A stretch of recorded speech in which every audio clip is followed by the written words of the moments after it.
Hello everyone, my dear students, how are you all? I warmly welcome to once again Science and Classes. To describe topic class 11 का आज redox reaction बताते रहे हैं। ये भी आपका बहुत ज़्यादा इम्पोर्टेंट है। क्लास 12 में भी इसकी ज़रूरत पड़ती है, इसका हेल्प ज़रूरत है। रेडॉक्स रिएक्शन, रेडॉक्स अपक्रिया। रेडॉक्स अपक्रिया क्या है? रेडॉक्स रिएक्शन, इसमें आपको पहले ऑक्सीकरण और अपचयन दोनों समझना पड़ेगा, फिर इसके बाद आगे बढ़ेंगे। पहले ऑक्सीकरण समझेंगे। क्लास 11 है, क्लास 11 का एक चैप्टर है रेडॉक्स अपक्रियाएं, उसी का है। पॉइंट देख रहे हैं आप। ऑक्सीकरण, ऑक्सीकरण में आप देखेंगे ऑक्सीडेशन, एक एक पॉइंट देखेंगे आप। तो ऑक्सीकरण में क्या है? ऑक्सीकरण और रासायनिक प्रक्रिया जिसमें ऑक्सीजन जुड़ती है, ऑक्सीजन का जुड़ना, हाइड्रोजन का अलग होना, हाइड्रोजन अलग होना, इलेक्ट्रॉन बाहर निकलना, ऑक्सीकरण संख्या वृद्धि करना, ऑक्सीकरण संख्या वृद्धि हो जाएगी, धनात्मक अवयवों का अनुपात बढ़ जाना, धनात्मक अवयव का अनुपात बढ़ जाना, ऋणात्मक अनुपात घट जाना। तो ये सब प्रक्रियाएं हैं जिसमें क्या ऑक्सीजन जुड़ जा रही है, हाइड्रोजन अलग हो जा रही है, इलेक्ट्रॉन बाहर निकलते हैं,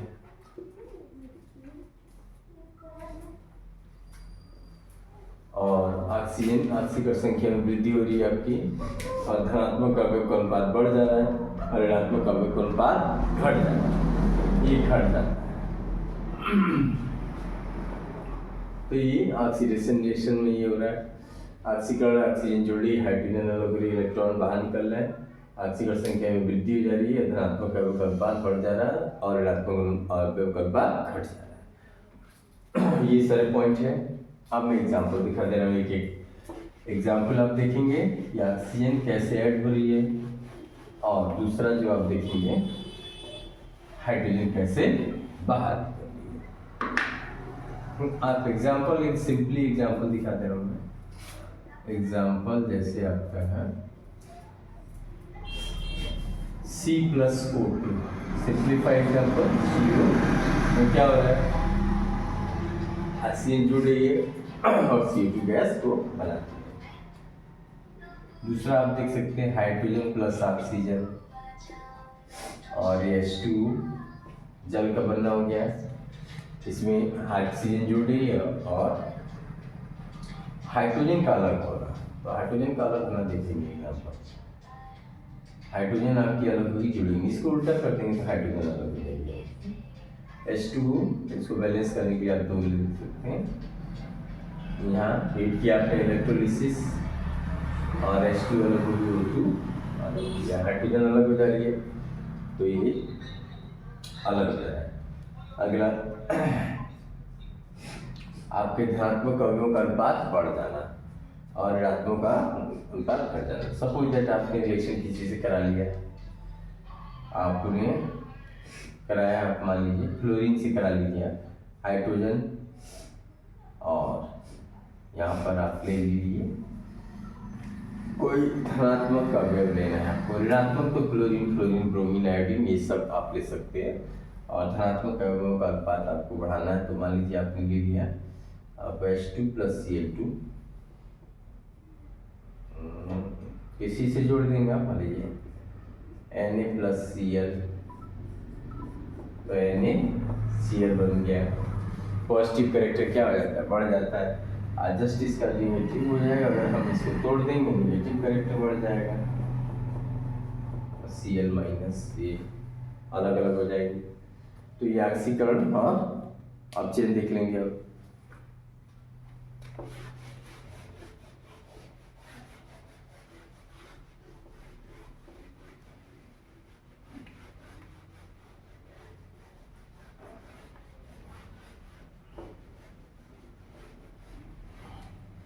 अपचयन,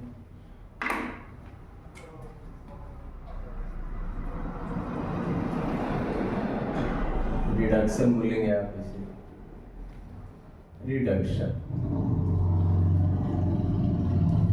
रिडक्शन में क्या होगा आपका, इसमें आपके ऑक्सीजन अलग होगी, हाइड्रोजन जुड़ेगी। अब जस्ट इसका अपोजिट हो जाएगा, CO2 को आपने हीट किया, कार्बन अलग हो गया, ऑक्सीजन अलग हो गई, ये और हाइड्रोजन का जुड़ना। आप ये भी एग्जांपल ले सकते हैं, कार्बन प्लस हाइड्रोजन तो मीथेन गैस बन गई आपकी CH4। इसमें क्या हो गया, कार्बन हाइड्रोजन को मीथेन गैस बना दिया इसमें। और इलेक्ट्रॉन का ग्रहण होना, आक्सीकर संख्या में कमी, इसमें इलेक्ट्रॉन ग्रहण किए जाते हैं। इसमें देख भी सकते हैं कि यहाँ पर इसकी 0 आक्सीकर संख्या है और यहाँ पर इसकी हो जाएगी -4, यानी आक्सीकर संख्या में यहाँ पर कमी हो जाएगी। यहाँ पर -0 से -4, यानी आक्सीकर संख्या में इसकी कमी हो जाएगी। तो ये अपचयन क्रिया में आएगा। और भी है विद्युत ऋणात्मकता, H2 + Cl2 आप यहाँ पे बना सकते हैं 2HCl। तो ये विद्युत ऋणात्मक अवयव बढ़ रहा है, क्यों, हाइड्रोजन क्लोरीन से रिएक्शन करके हाइड्रोजन क्लोराइड बना दिया, यानी ऋणात्मक अनुपात क्या हो गया, बढ़ गया। क्यों, क्योंकि ये विद्युत ऋणात्मक वाला तत्व है, विद्युत ऋणात्मकता वाला तत्व है, ये विद्युत ऋणात्मकता वाला तत्व है, इसे रिएक्शन करके 2HCl बना दे रहा है।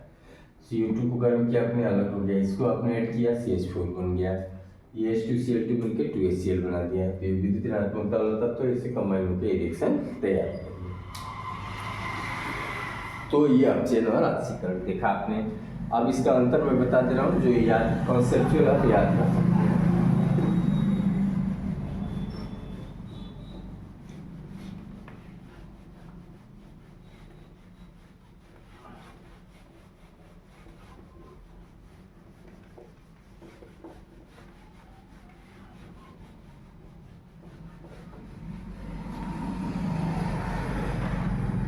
ये हो जाएगा ऑक्सीकरण एक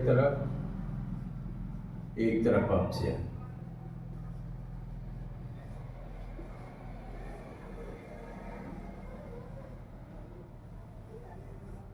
एक अपचयन, इसको याद करें कॉन्सेप्ट तरीके से मैं बता दे रहा हूँ। अपचयन, तो ये पहला पॉइंट, इसमें ऑक्सीजन जुड़ रही है, O2 ऐड होना, जुड़ना, इसमें O2 बाहर निकल रही है, बाहर निकलना। सेकेंड पॉइंट है आपका हाइड्रोजन अलग होना, अलग होना, हाइड्रोजन का जुड़ना, जुड़ना। तीसरा पॉइंट है इलेक्ट्रॉन बाहर निकलते हैं, इलेक्ट्रॉन ग्रहण किए जाते हैं, इलेक्ट्रॉन ग्रहण किए जाते हैं, ग्रहण किए जाते हैं। चौथा पॉइंट, ऑक्सीकरण संख्या वृद्धि होती है, संख्या में वृद्धि होती है।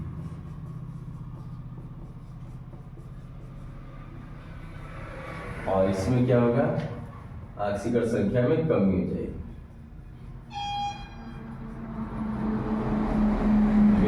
कमी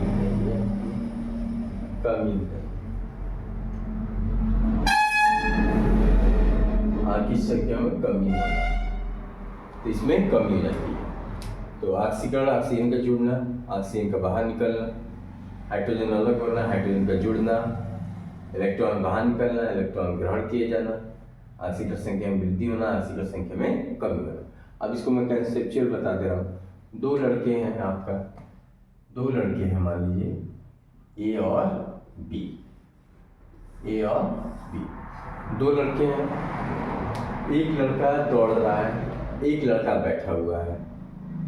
जब एक लड़का दौड़ रहा है, एक लड़का बैठा हुआ है। ये लड़का दौड़ रहा है यानी उसको ऑक्सीजन की जरूरत पड़ेगी, वो जल्दी जल्दी ऑक्सीजन लेगा। एक लड़का बैठा हुआ है, उसको ऑक्सीजन की जरूरत नहीं पड़ेगी, वो ऑक्सीजन बाहर निकलता रहेगा। ये लड़का जब दौड़ रहा है तो इसके हाइड्रोजन यानी ये दौड़ते वक्त इसके पसीने के यानी वाटर बाहर निकलेगा, जल H2O बाहर निकलेगा। दौड़ते वक्त इसका पसीना निकलेगा, H बाहर निकलेगा यानी H अलग होगी।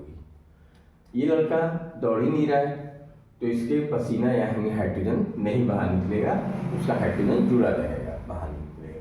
तीसरा, ये बच्चा दौड़ रहा है तो एनर्जी इसकी लॉस होगी यानी इलेक्ट्रॉन बाहर निकलेंगे।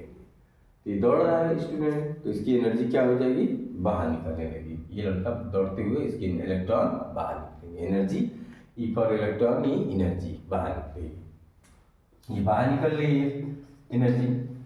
यहाँ पर ये लड़का दौड़ ही नहीं रहा है, बैठा हुआ है, बैठा बैठा खा रहा है, तो क्या होगा, इसके इलेक्ट्रॉन ग्रहण करेगा यानी एनर्जी एब्जॉर्ब होगी और ये बैठे बैठे मोटा हो जाएगा, क्योंकि दौड़ ही नहीं रहा है, दौड़ भाग ही नहीं रहता है, एनर्जी इसकी स्टोर रहेगी। और जब एनर्जी स्टोर रहेगी तो ये तगड़ा होता जाएगा, मोटा होता जाएगा लड़का। अगला, ऑक्सीकरण संख्या वृद्धि होगी यानी इसमें ऑक्सीजन की रेट जो है बहुत ज़्यादा चाहिए, ऑक्सीजन का रेट बढ़ने लगेगा। दौड़ रहा है वो लगातार, इसकी ऑक्सीकरण संख्या में कमी होगी, इसकी ऑक्सीजन में कमी होगी क्योंकि ये लड़का बैठा हुआ है। तो ये बैठा है तो इसकी ऑक्सीजन इसको अवेलेबल है तो इसकी ज़रूरत कम है, इसको ज़रूरत ज़्यादा है, वृद्धि चाहिए। तो ये कंसेप्चुअल है दो लड़कों का, एक लड़का दौड़ता हुआ नजर दौड़ रहा है, एक लड़का बैठा हुआ है। तो ये कॉन्सेप्ट देखा आपने, ऑक्सीकरण अपचयन सबसे आसान तरीका जो आप कभी नहीं भूलेंगे इसको, मेथड को।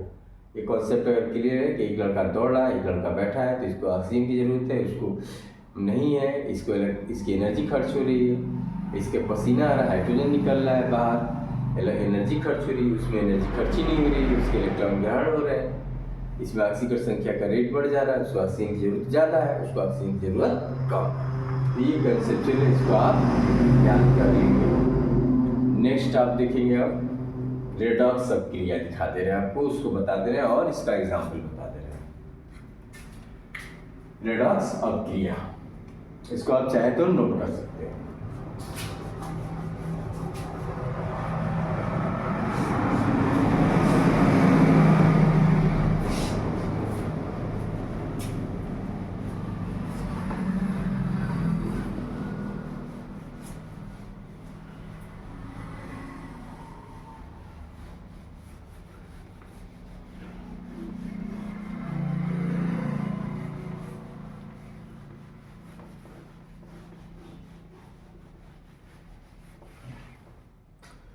रेडॉक्स रिएक्शन देख लेंगे आप।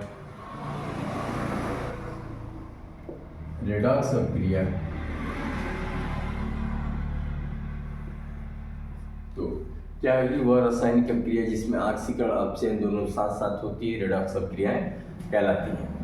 या बोलेंगे वह रासायनिक अपक्रिया जिसमें अर्ध अपक्रिया में ऑक्सीकरण तथा अर्ध अपक्रिया अपचयन दोनों अपक्रियाएं मिलकर एक कंप्लीट अपक्रिया बना देती हैं, उसे हम रेडॉक्स अपक्रिया कहते हैं। अर्ध सेल भी रहता है, कंप्लीट सेल हो जाता है, यानी ऑक्सीकरण अपचयन दोनों मिलके कंप्लीट हो जाती है रिएक्शन, रेडॉक्स अपक्रिया कहते हैं।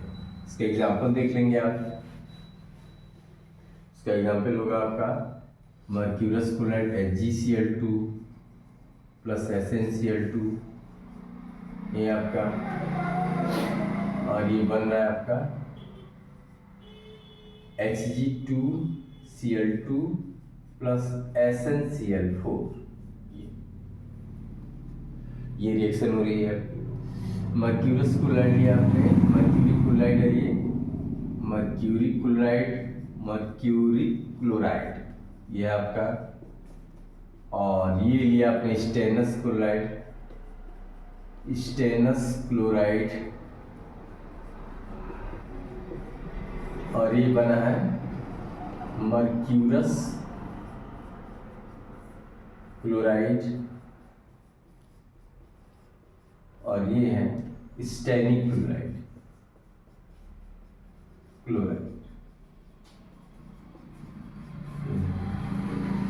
स्टेनिक क्लोराइड, तो स्टेनिक क्लोराइड ये है, सॉरी, और स्टेनस ये स्टेनस क्लोराइड। ये देखेंगे इसमें ऑक्सीकरण और ऑक्सीजन। आप कंपेयर करें, ऑक्सीकरण संख्या में वृद्धि हो रही है तो आप इसको चेक कर लेंगे। आप इसका इसके साथ कंपेयर कराएंगे और इसका इसके साथ, देखते हैं क्या होता है। अगर एक में ऑक्सीकरण संख्या में वृद्धि हो रही है तो वो अपचय की तरह कार्य करेगा, और एक अगर कमी हो रही तो वो अपचयन क्रिया होगी, एक बढ़ रहा है तो ऑक्सीकरण क्रिया होगी। अब हम चेक कर रहे हैं इसको HgCl2 को क्या हो रहा है, इसका ऑक्सीकरण हो रहा है कि अपचयन हो रहा है। x - 1 = 0, x - 2 = 0, तो x = 2 आ गया। इसकी ऑक्सीडेशन नंबर यहाँ 2 आ रही है। यहाँ इसको हम चेक कर रहे हैं Ag2Cl2 x - 1 2 = 0, 2x - 2 = 0, तो आपका 2x = 2, तो x = 2/2, तो ये आ जाएगा 1, यानी 1 आ रही है, यानी ऑक्सीडेशन नंबर यहाँ पर 1, यानी 2 से 1 में जा रहा है, यानी ऑक्सीकरण संख्या में क्या हो रही है, कमी हो रही है। ये 2 से 1 में जा रहा है, यानी अपचयन क्रिया है, अपचयन क्रिया हो रही है, अपचयन क्रिया। क्यों हमें मालूम है कि अपचयन क्रिया में क्या होता है, ऑक्सीकरण संख्या में कमी हो रही है, यानी 2 से 1 में जा रहा है, ऑक्सीकरण संख्या कम हो रही है, यानी अपचयन क्रिया। अब हम इसको चेक कर रहे हैं SnCl2 को, SnCl2 का देखेंगे, Sn का कितना है, x - 1 = 0, x - 2 = 0, x = 2, यानी इसकी ऑक्सीडेशन नंबर यहाँ पे 2 आ रही है, प्लस की 2। अब इसकी हम यहाँ चेक करें SnCl4 की ऑक्सीडेशन नंबर कितनी है, x - 1 4 = 0 हो रहा है, x - 4 = 0, तो x = 4, यहाँ पर आ रही है 4 आ रही है, यानी 2 से 4 में जा रहा है। तो ये कौन सी क्रिया, ऑक्सीकरण संख्या बढ़ रही है, तो ये ऑक्सीकरण रिएक्शन है, ऑक्सीकरण क्रिया, ऑक्सीकरण अभिक्रिया, ऑक्सीकरण होगी और एक होगी अपचयन। और ये करा रहा है ऑक्सीकरण क्रिया कर रहा है, ये अपचयन क्रिया करा रहा है, ये ऑक्सीकरण क्रिया करा रहा है।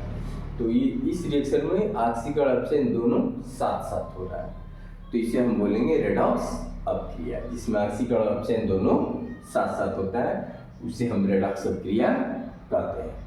तो ये देखा आपने, और ऑक्सीडेशन नंबर आप ऐसे निकाल सकते हैं, फ्लोरीन, क्लोरीन, ब्रोमीन और आयोडीन, सबका -1 ऑक्सीडेशन नंबर होता है, -1 -1 -1, फिर कल आ रहे हैं कि सबका -1 ऑक्सीडेशन रिएक्शन, इसका भी -1, इसका भी -1, इसका भी -1, इसका भी -1, सबकी ऑक्सीडेशन नंबर -1 आ रही है। तो आप रख सकते हैं, ऑक्सीडेशन नंबर ऐसे निकाल सकते हैं, और रेडॉक्स अपक्रिया का ये एग्जाम्पल है जो आता है 11th में भी और 12th में भी ऑक्सीकरण और अपचयन की आपकी जरूरत पड़ेगी, क्योंकि उसमें आपको इलेक्ट्रोकेमिस्ट्री में रेडॉक्स रिएक्शन है, इसमें आपको विद्युत रासायनिक श्रेणी और आपके गैल्वेनिक सेल, डेनियल सेल में आपका ऑक्सीडेशन और रिडक्शन दोनों पूछा जाता है कि किसका ऑक्सीकरण हो रहा है, किसका अपचयन होता है।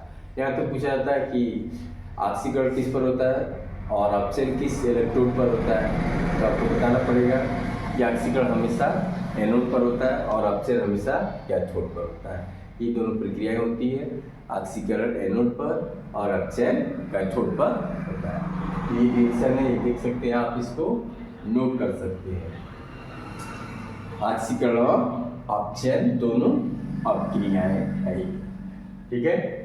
तो ये टॉपिक आज तक के लिए यहीं तक समाप्त कर दे रहे हैं। इसके बाद जो है कल आपको और रिएक्शन में कंप्लीट करा दूंगा, ऑक्सीडेशन और रिडक्शन की, और इम्पोर्टेंट जो पूछे जाते हैं बोर्ड में सेल से संबंधित जो क्रियाएं हैं, एनोड कैथोड पर क्या क्या प्रोसेस हो रहा है उसके बारे में नोट कराते हैं। ओके। और कहा जाता है education is the most powerful weapon you can change the world.